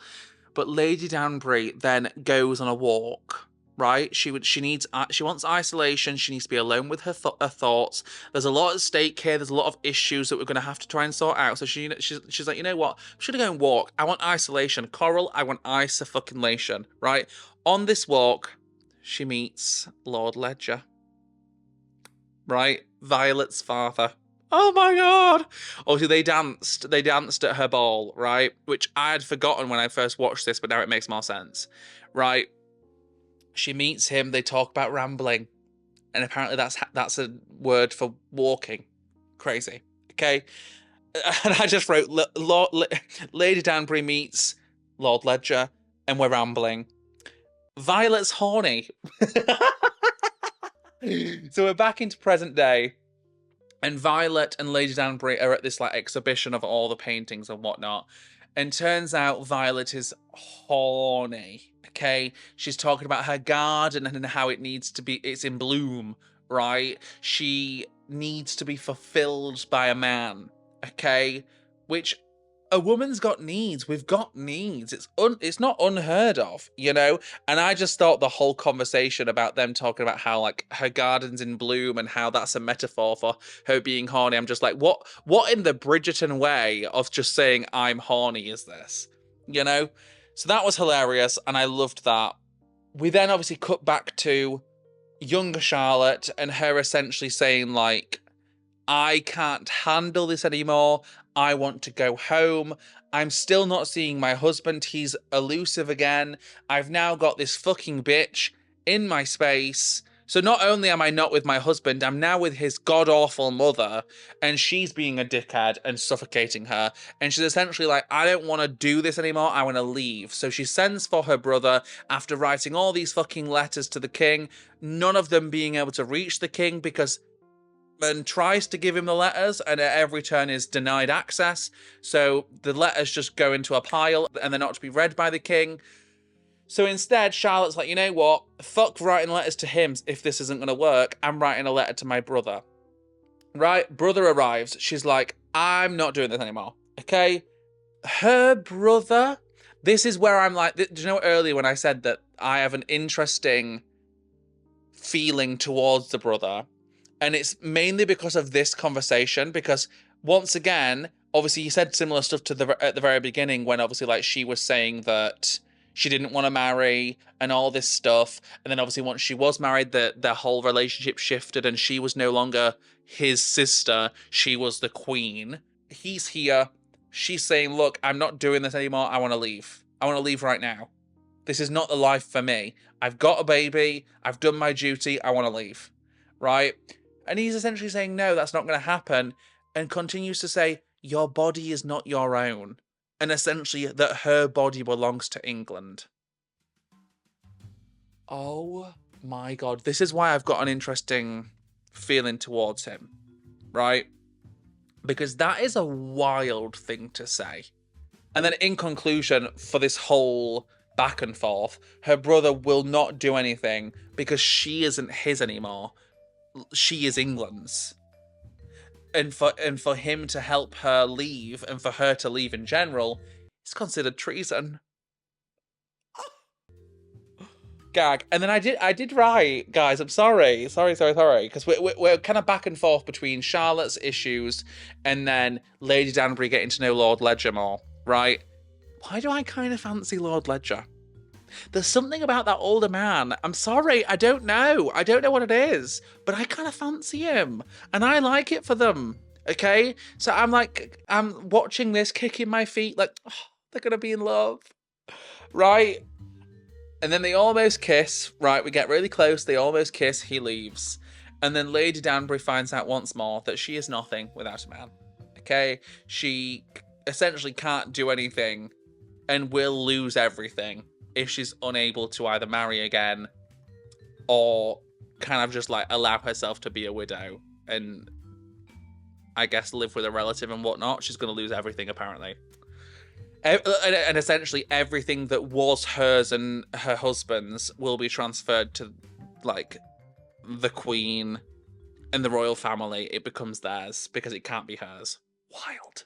Moving on. We then obviously see another situation with Charlotte and the Dowager Princess. And the Dowager Princess then says to fucking Charlotte, she's like, oh, your duty is done.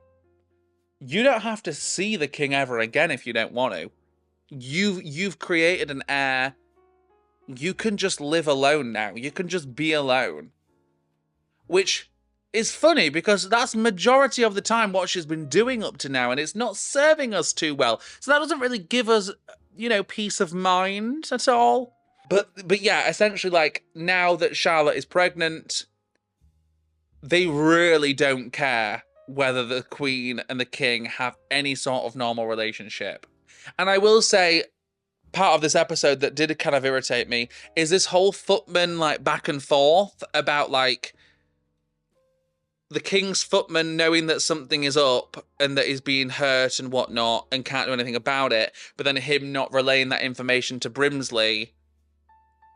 And so then Brimsley can at least give the Queen some information, because once again, the Queen is just left in the fucking dark. And obviously Brimsley is able to see how this is affecting the Queen and like how fucking depressed and shitty her life is right now. And he's not able to say anything because she gives him the letters, he gives him the letters, and then they never hear anything back. Now, I did write as well that I love Lady Danbury and Violet's friendship, you know, in like present tense, when obviously like they start to confide in each other a bit more and about how like Violet's horny and all this kind of thing. I really, really liked their friendship, but it was only until it was this episode where I actually realised, and I think it's because I'd not watched the full season in entirety all at once, that Lord Ledger was Violet's dad. I'd forgotten that. So I was like, fuck. Violet and Lady Danbury are now getting close, obviously in like present day. And like Lady Danbury speaks to her about how like, and had spoken to her about how she didn't have anybody to love. And like, Violet should be lucky because she at least had someone to care for and care for her back. And Lady Danbury's like, oh yeah, I didn't have anybody to love me, and essentially kind of like alluded to this like unrequited love thing. Then it dawns on me that obviously she said that, and that was about Violet's fucking father. Because she basically said to Violet in this scene that essentially she did have a love outside of and after her husband died, and that's when her garden finally bloomed. Like, her garden didn't bloom at all until after her husband died, and Violet's like, gag. But then we're like, that's her dad, and she don't fucking know. She's saying this about her father. Oh, it was crazy. Afterwards, we then see Lord Ledger make a hat for Lady Danbury, right? Take it to her, and the hats are going to become poignant very soon, okay? So, essentially, we then see, obviously, Lord Ledger give Lady Danbury the hat, right? And they have intercourse, and it's all on the up until it's not, because Lady Danbury's like, oh, stunning, this is great, right? I've got a fella, kind of. She then obviously goes on her walks and like thinks it's going to be fine. Turns out he's there, he's brought Violet along, nothing can change, right? They've had sex, it's all a fantasy, it's never going to happen, because he has to remain, obviously, with his family. Gag. And the whole interaction's very weird, and Violet can already kind of see that like there's something here, there's something amiss here, right? So that happens. And then we see Charlotte decide that she is running away, but she's running away to Lady Danbury's house, right? She's like, fuck this, I'm not doing this no more. I'm not being around that bitch, right? She goes to Lady Danbury. They have this whole discussion about how essentially just women supporting women, right? And like they essentially say like, look, we're gonna be friends. We need each other. We need the comfort. We have no one else, either of us. We both need a friend in this. This was the first instance where I cried, right? Oh my God, I just love women supporting women. And that's what that scene gave me. Charlotte's plan was to just remain at Lady Danbury's, but then Lady Danbury's like, well, fuck, I can't be responsible for her. Like, she's pregnant. Like, she holds the key to the King of England, you know, like if something happens, Lady Danbury will be blamed. So then Lady Danbury's like, well, fuck, I need to try and like obviously persuade her to leave again, which she's able to do. Lady Danbury essentially says, our job as women, because no one else will see our point of view or allow us to have a future that we deserve, we have to make our husbands and the men in our life see that that's the future that we deserve and make them enforce it. And that's the way we're going to get what we want. So this was a catalyst for Charlotte just switching things around and really becoming a girl boss, to be honest. Then Charlotte goes to the king, and obviously like he's still being tortured at this point. So Charlotte's like, "Where's the king?" They're all like, "No, you can't see him. It's not going to happen." And she's like, "The fuck I can't. I'm your queen. I am the queen. Show me him, or I will have my men search the entirety of this place, and we will find him." So she's turned into a bad bitch, and I love that, right? We find the king. He's being tortured, mid-torture, right? She's like, "Untie him. I'm taking him home. He's mine. Fuck yous." And then she obviously says to the doctor, "You're nothing. Piss off," right? And the ending part to this episode, right? And Charlotte says this line, and I think it's beautiful. She says, I care for his happiness. I care for his soul. Let him be mad, if mad is what he needs. I love that line. For me, that's one of the best lines of the entire show. Let him be mad if mad is what he needs. Period. Like, at the end of the day, torture and submission is not helping this man. I think that's pretty evident. How about, rather than us fighting it and making it a problem, embrace it and allow it and just be there to support him? And how about we care about his happiness first? And it's crazy that the person who has been lied to this entire time, who you'd expect to have bitterness and resentment towards the king, because obviously she didn't really know what she was getting herself into, she's the one person that is saying this. And that's how that episode ends. And then final episode, guys, let's crack on. Violet finds the hat, right? So the episode opens up and Lady Danbury's searching for the hat, right? We want to reminisce on memories, okay? Oh my God. Violet finds the hat. And I don't know how this is going to go, because part of me's like, shit, she's going to know that her dad was unfaithful towards her mum. But then I did recall that obviously, like, her mum was a piece of shit and wasn't very nice to Violet, right? And we see that pretty often. Whereas the dad was really nice to Violet. So I was like, interested, we'll see how this goes. Then Charlotte essentially cracks the code, right? Figures everything out. It's all very clear now. Everything that I've alluded to and said and what we've known as viewers, Charlotte then realizes, okay? And she essentially says to him, which is a very hard scene to watch, she removed him from the doctor's care and all that kind of thing. And when he obviously comes to, he's essentially like, I don't want you here. You're not understanding. I don't want you here. Once again, he's trying to push her away because he is scared that he'll hurt her. And he's pushing her away because he cares. And she essentially says, look, I don't give a fuck what you say. She doesn't say those words. I don't give a fuck what you say. I'm staying unless you will sit here and tell me that you don't love me. And he can't say it. So she's like, you know what? You're stuck with me then. You love me. I love you. We will make this work. And I'm sorry, I've got to say, Charlotte is fucking strong. Like, there's not many people that would willingly want to persist with this situation, you know? And all power to her. Obviously, he says that he loves her. And I once again got a little bit emotional. I just wrote, it's so sad, why has he got to be mad? Okay. Lady Danbury's let down. And then we have a scene where the Queen is saying to her sons that obviously, like, they need to be married. And, like, she's going to force them into a marriage, right?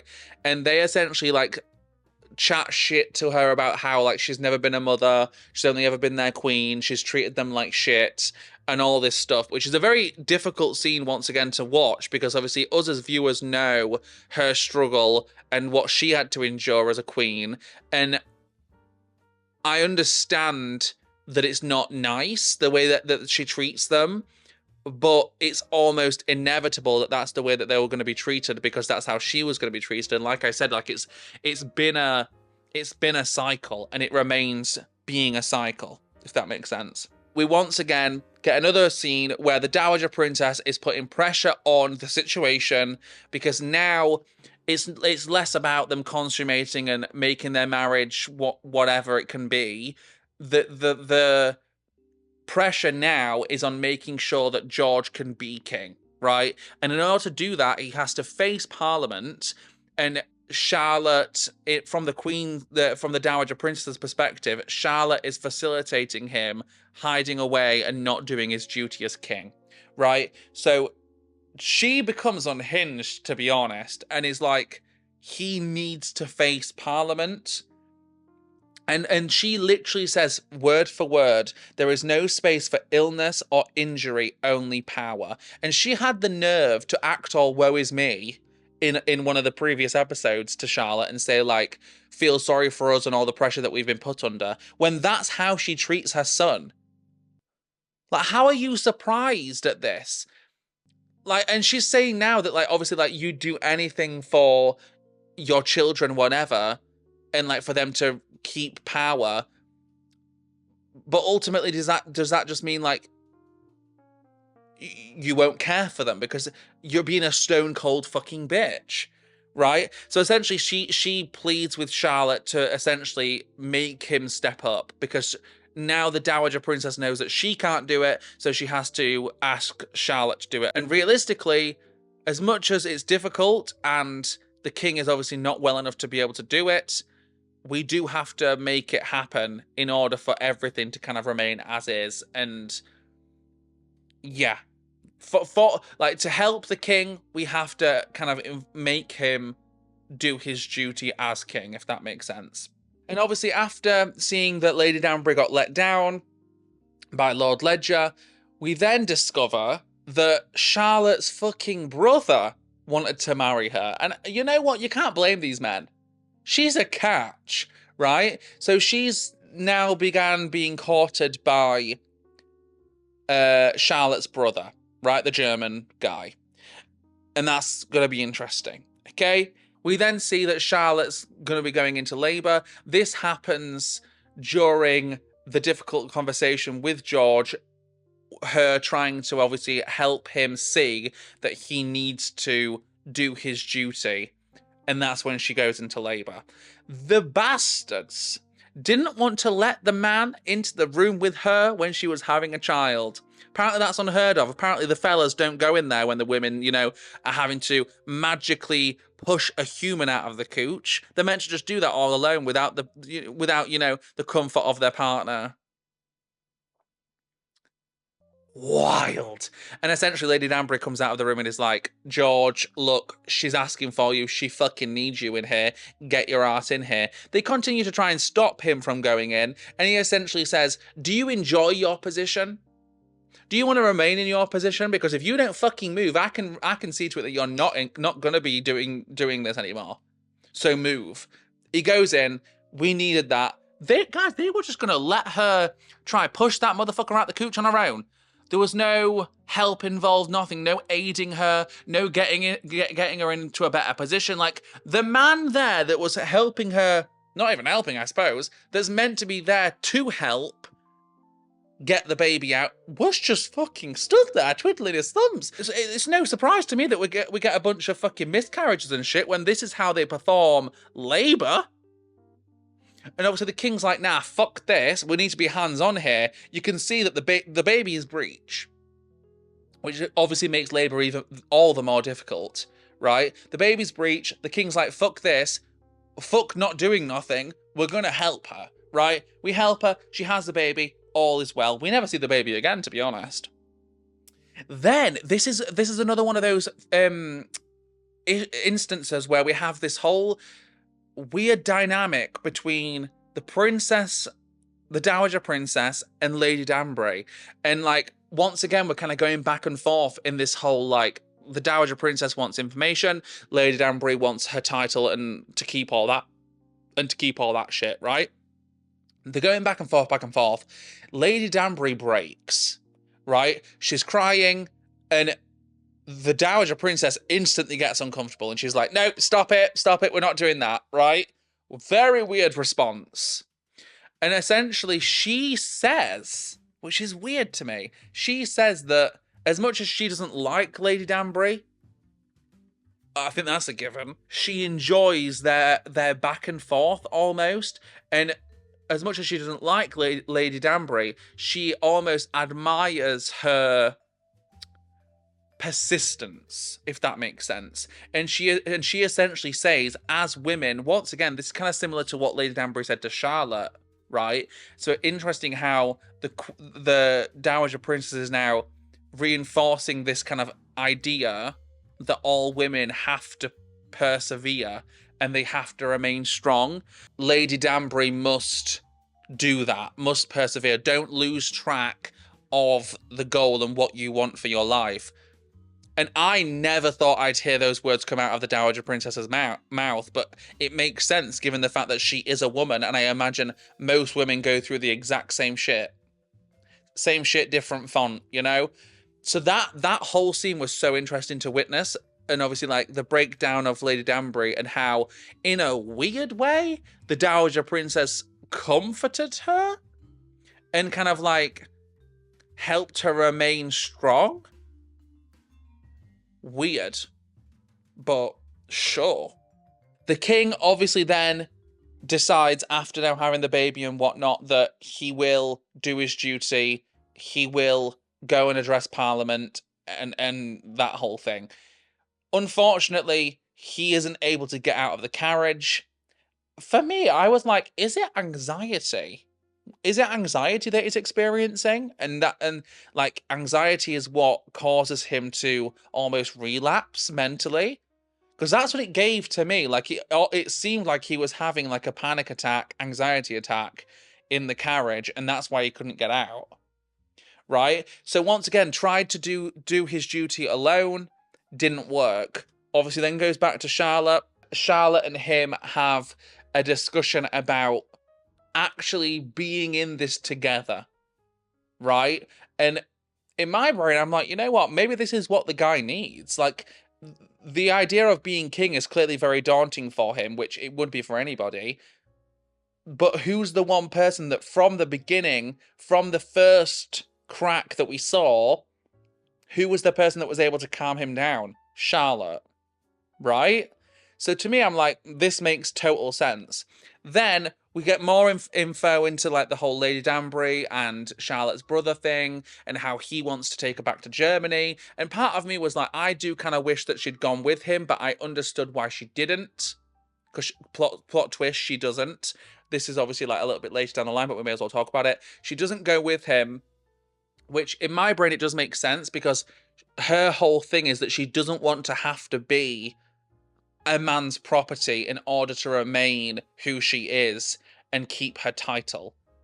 So I understand why she didn't go, but it is a pity because obviously like it would have solved a lot of issues. But when obviously like they had the discussion at the ball where he was obviously like, because she was saying, what will it be like if I do marry you? Which was a great question for her to ask, to be honest, because then he's like, oh, well, you can learn the language because obviously he is German. He was like, you can learn the language, you know, like all these things that essentially like she would once again be property. And he's like, I'll need 3 kids. And she's like, I've just done 4. I don't want to marry. I don't want to have to do the kid thing again. So I understand why she didn't go. And I think it is obviously for the betterment of her character. But obviously that would have eased a lot of problems, right? We then obviously, once again, have the ball. And the ball instead was created because obviously he couldn't go and address Parliament himself. So Charlotte decided when they had this whole discussion about obviously like being like as a team and whatnot, Charlotte said, well, look, if you can't go and address Parliament on your own, we'll bring Parliament here. So rather than that, they created a ball so then that people can see and he can do a speech and whatnot in the comfort of Charlotte's arms, essentially. Like she's there, she's helping him through it. And guys, I did write down the way that she supported him and calmed him down The whole fucking time was impeccably done. I've got goosebumps actually just thinking about it. Like, even from them first coming down the stairs and her being like, look, focus on me. It's almost like saying, like, which I think is a good way of handling these kind of emotions and anxiety and stuff, is like, don't think about what the outcome is and what we have to do in the long run. Think about the next logical step. And that was essentially kind of like the way she was going with it. She was like, focus on me. We're going to turn around. We're going to wave. Let's do that first. Da-da-da-da-da. We're going to wave. We're now going to go and dance. Easy. And rather than focusing on, you know, everyone else's perception of us while we're dancing, you're going to focus on me. You're going to look into my eyes. Everything was done perfectly from Charlotte's perspective. And it worked. He was able to perform as the king flawlessly. Appearances were kept up. That happens. It goes really well. And then we see the Dowager Princess give Charlotte almost props, finally, which is wild to see. She gives Charlotte respect and says, look, just so you know, as much as it's difficult and I maybe haven't gone about it the right way, I have always wanted him to be happy. And she was like, you make him happy.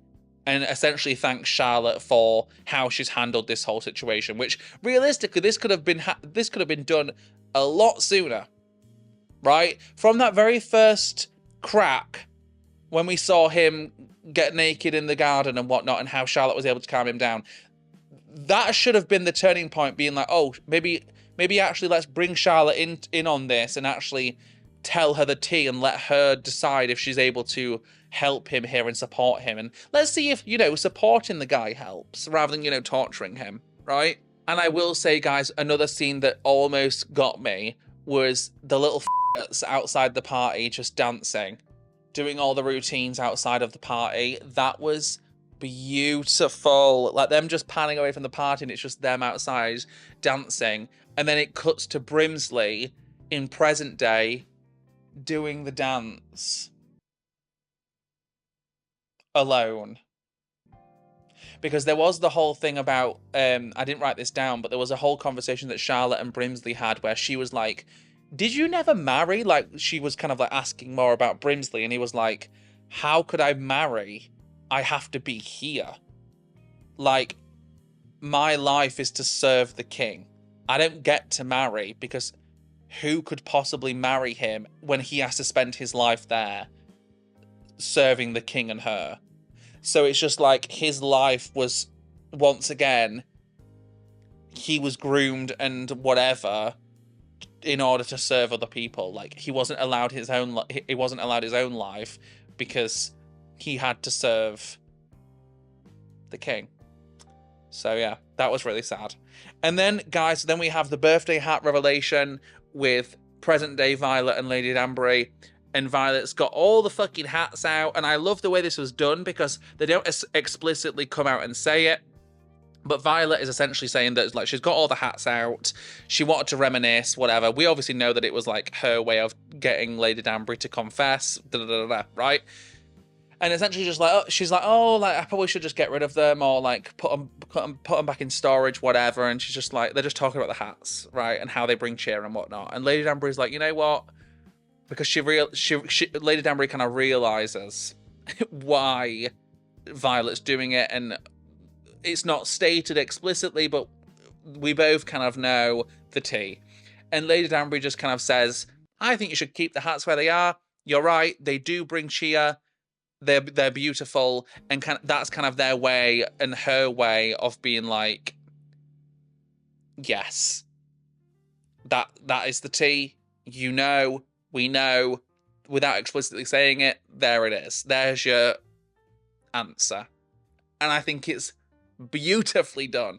And then, guys, the last fucking scene of the show shows present-day Charlotte and present-day King, because we've not actually seen the present-day King in the whole show, I don't think. We've only seen Charlotte in present day, and obviously, like, that whole thing. But we've not seen the present-day King. So she goes to the King to obviously say that they're finally getting their heir, right? Because one of their daughters or sons or whatever, they came to Charlotte and said, we've got a baby, it's happening, you're getting your heir, right? So she obviously wants to go and tell the king. She goes to the king. He's obviously still not well, drawing on the walls and whatnot, talking about Venus and whatever. She says, look, we're having his baby. She can't get through to him. Instead, emulating a scene that we had previous in the show where they got under the bed, she was able to calm him down. They were able to properly talk under the bed because they were hiding from the heavens, which is insane, right? So that happened earlier in the show. And I think it was after Parliament that happened. Once he had his little anxiety attack or whatever, when he couldn't go to Parliament, that's where she found him. She found him under the bed in their bedroom. And because obviously in present day, she was like, she couldn't get through to him. Like, he obviously wasn't there. She gets under the bed and is like, Just George. Farmer George. Hide from the heavens with me. which that broke me. This whole ending broke me, guys. I'm not going to lie. I was weeping like a baby. They're once again kind of able to talk under the bed and stuff. And she's able to tell him about like how they're going to have an heir and whatnot. And he kind of just says, Fancy meeting you here. You did not go over the wall. and then that broke me also. And the end of the show was just really sad but beautiful in the same way. Like, it's so sad that these things, it happens to people, and these are things that can happen to people in relationships, and how interesting that is happening to someone who is meant to be the King of England and meant to be in power of everything. You know, it's so interesting. And then the pan out of the bed, because obviously we kind of go back and forth, seeing past Charlotte with present day George and vice versa. And then we pan out and you just see their feet under the bed, and oh, it's just beautiful. And guys, that's the show, right? This has been a long pod, I expect, but I felt like I wanted to do this and I wanted to give you my thoughts, because obviously I didn't do reactions. And yeah, sometimes this might be what I tend to do with certain movies or TV shows. If I don't get to watch them on the channel, I might end up doing this, because this is also really fun for me, and it's a way of me still talking to you guys about it. And you guys can obviously leave me your thoughts down below. Overall, I think it's an incredible show. I don't cry at a lot of things, and it broke me. But with all that said, guys, I'm going to leave this here. I'm going to go. And I shall see you next week or some other time with another podcast episode where we're probably going to be going through Game of Thrones next. So, yes. Goodbye.